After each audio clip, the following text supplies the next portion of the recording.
I'd probably an axolotl. If familiar kayo sa axolotl. Yung mga parang salamander na maraming gills na kulay pink. Wala, tambay-tambay lang ako sa aquarium. Ano lang ako, blo-blo. Bubbles lang ako.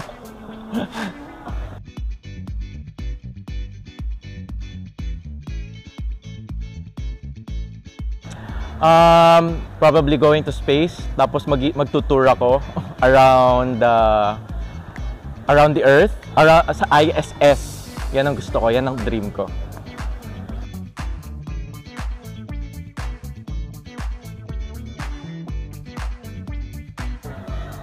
Sasabihan ko, uy pre, meron kang toilet paper oh. Tapos tutulungan ko.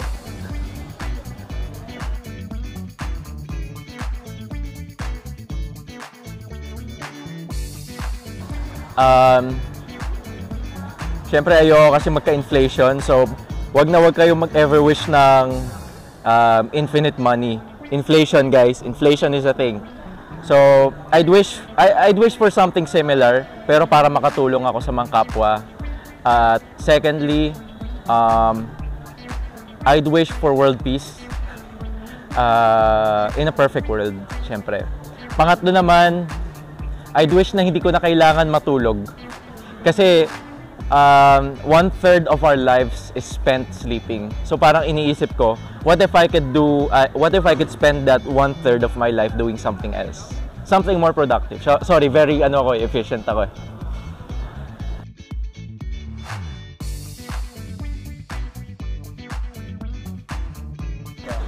Fortune.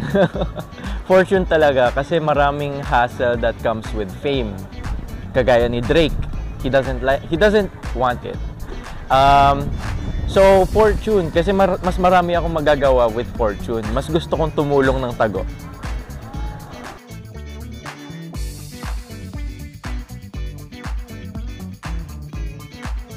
If I could change one thing about myself,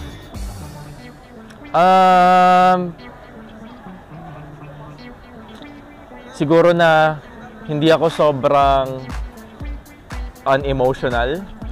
Kasi ang dami nagsasabi sa akin na sa sobrang heady ko, nagkukulang na ako sa emotion, sa pagiging thoughtfulness. And nagmumukha akong manhead, nagmumukha akong insensitive. At yun yung isa talaga na gusto kong ibahin about me.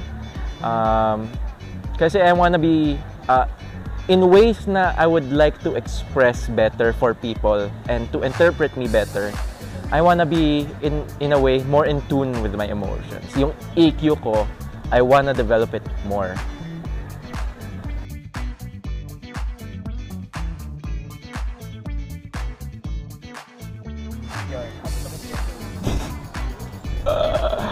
Depende sa climate, pero dahil nandito tayo sa Pinas, naka-shorts at t-shirt.